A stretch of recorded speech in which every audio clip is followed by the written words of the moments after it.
Baik, assalamualaikum warahmatullahi wabarakatuh. Kita lanjutkan kembali tutorial kita untuk routing statik ya.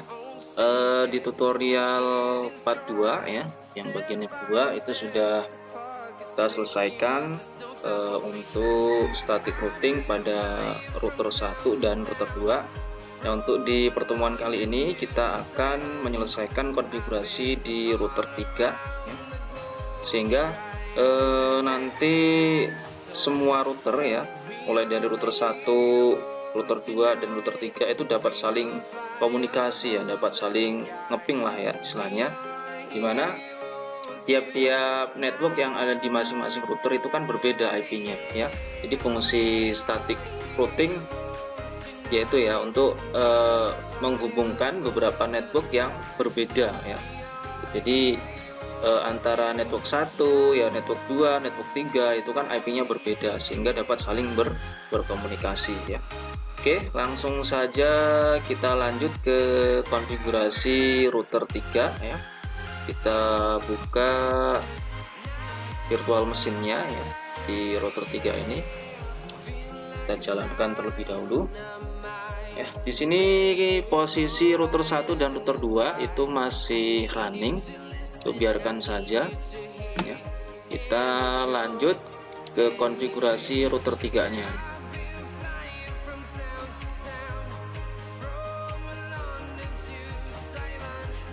Oke, kita login, admin, password dikosongkan.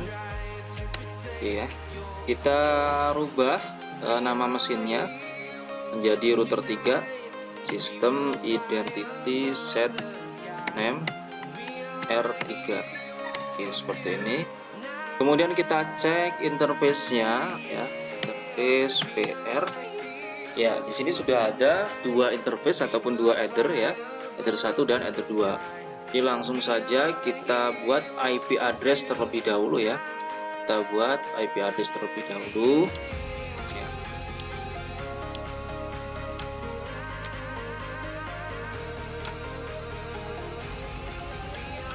IP address. Di sini ada dua IP address yang akan kita buat ya. 23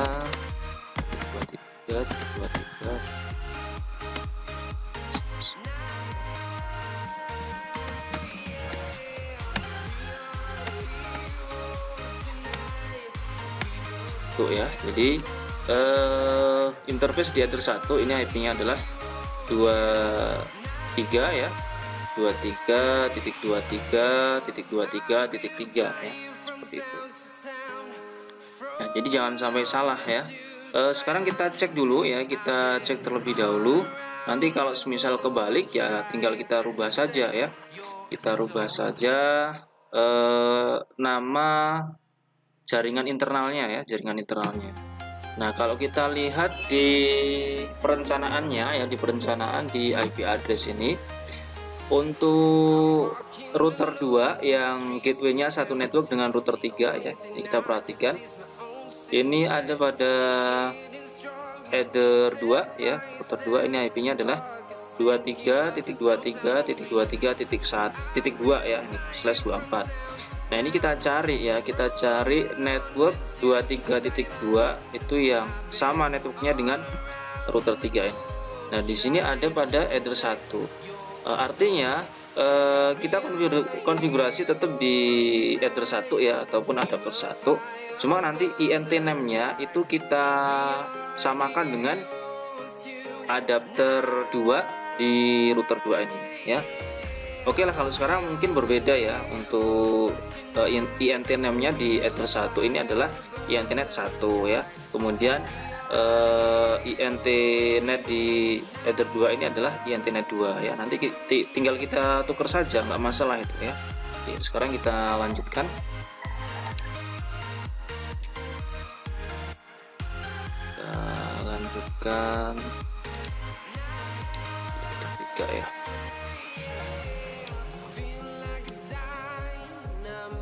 Oke, ini kita enter, kemudian kita buat IP lagi, IP address.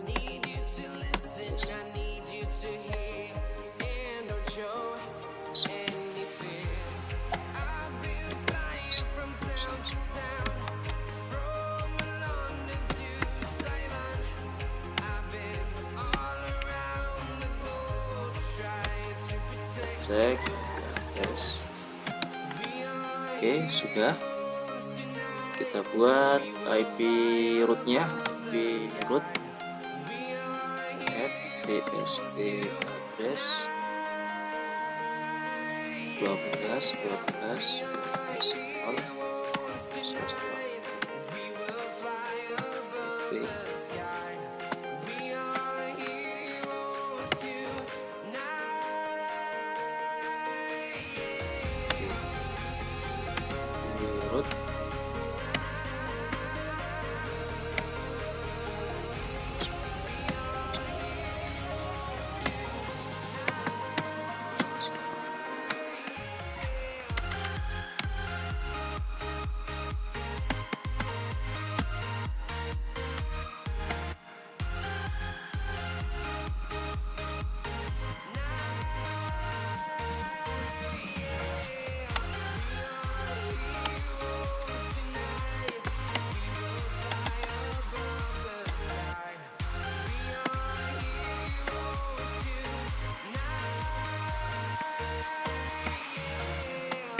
ya. Sudah kita konfigurasi.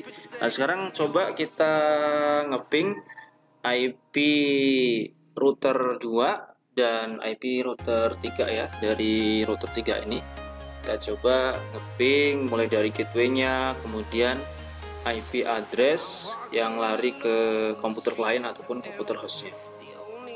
Baik, sekarang kita coba ngeping IP gateway di router 2 ya. Ping 23.23.23.2. Oke ya, di sini keterangannya timeout ya. Harusnya dia TTL ya. Kenapa seperti ini ya? Kalau ada trouble seperti ini berarti ada konfigurasi yang salah ataupun kurang benar ya. Kalau di perintahnya ya, di codingnya itu nggak ada masalah ya. Nah, sekarang kita coba cek di adapternya ya, di adapter VirtualBox-nya seperti ini. Nah, sesuai yang saya sampaikan di router 2 tadi ya, kita cek ya, kita cek dulu di jaringannya ya. Nah, di adapter 2 itu kan kita setting IP-nya yang satu network dengan gateway router 3. 23.23.23.2 ya. Nah, sedangkan di sini untuk name-nya itu adalah INTnet 2. Nah, sekarang kita cek di adapter 1 pada router 3. Ya. Kita cek. Nah, ini kan namanya berbeda ya, namanya berbeda. Ini kita tinggal samakan saja dengan nama adapter 2 yang ada pada router 2 ya. Ini kita rubah INTnet 2, dibalik aja ya, INTnet 2, kemudian yang adapter 2 ini kita rubah menjadi INTnet 3 ya. Oke ya. Tunggu, kita tunggu dulu. Oke ya, sekarang sudah mau ya. Nih ya, dia tidak host unreachable keterangannya, dia sudah time to live-nya sudah running. Di sini ada transmisi pakai data yang dikirimkan ya. Ya, sudah paham ya? Kalau ada trouble seperti itu berarti tinggal dirubah saja, nggak perlu merubah konfigurasi yang ada di routernya ya. Ya, nggak usah merubah di routernya, langsung kita rubah di adapternya. Ya, istilahnya kita salah nyolok kabel kalau di perangkat fisiknya ya, di RB-nya kita salah menyolokkan kabel yang kita colokkan salah ya. Nggak sama gitu kan dengan port tujuannya, destination address-nya ya, seperti itu. Nah, sekarang kita coba ngeping IP gateway router 1 ya, router 1 itu kan 12.1 ping 12.12.12.1. Oke ya, mau ya. Kita ngeping dari router 3, ngeping gateway di router 1 ya, dengan IP address 12.12.13.1. Oke, sekarang coba kita ngeping IP kliennya ya di router 1 kan 192.168.1.1. Oke, mau ya. Kemudian kita ngeping IP klien di router 2 192.168.2.1. Oke, sudah beres ya, sudah berhasil semua. Artinya apa ya, IP address di router 1 ya, ini ya, router 1 itu kan 192.168.1.1 ya. Nah, IP ini yang nantinya akan diberikan ke komputer lain ataupun hostnya ya, dimana IP 1.1 ini akan menjadi gateway ya. Jadi network keseluruhan ya di klien ataupun host yang terhubung di router 1 ini, networknya adalah 1 titik sekian ya, 192.168.1 titik sekian. 1.1 ini sebagai gateway-nya ya. Tuh. Nah, kemudian di router 2 ya sama ya, Ether 3 ya, IP address-nya 192.168.2.1 ini akan menjadi network untuk komputer klien ya. Begitu juga dengan router 3 ini. IP untuk klien ya di sini adalah 192.168.3.1 ya. Artinya apa ya? IP 3.1 ya nanti akan menjadi gateway ya, jadi gateway. Nah, itu nanti akan saya jelaskan di tutorial berikutnya ya. Baik, sampai di sini kita sudah berhasil menghubungkan beberapa router ya dengan network yang berbeda. Nah, untuk tutorial berikutnya akan saya sampaikan cara mengkoneksikan ya komputer klien yang ada di VirtualBox ya. Kita aktifkan sehingga nanti dia bisa ngeping ya, ngeping komputer klien yang terhubung di beberapa router ya. Misal router 1 nih itu ada satu klien gitu kan, kemudian router 2 ada satu klien juga dengan network yang berbeda. Kalau router kan sudah kita coba ya, sudah kita lakukan pengujian. Nah, untuk yang terakhir kita akan melakukan pengujian di komputer klien ya, ataupun komputer host. Baik, terima kasih, kita lanjutkan di tutorial berikutnya. Wassalamualaikum warahmatullahi wabarakatuh.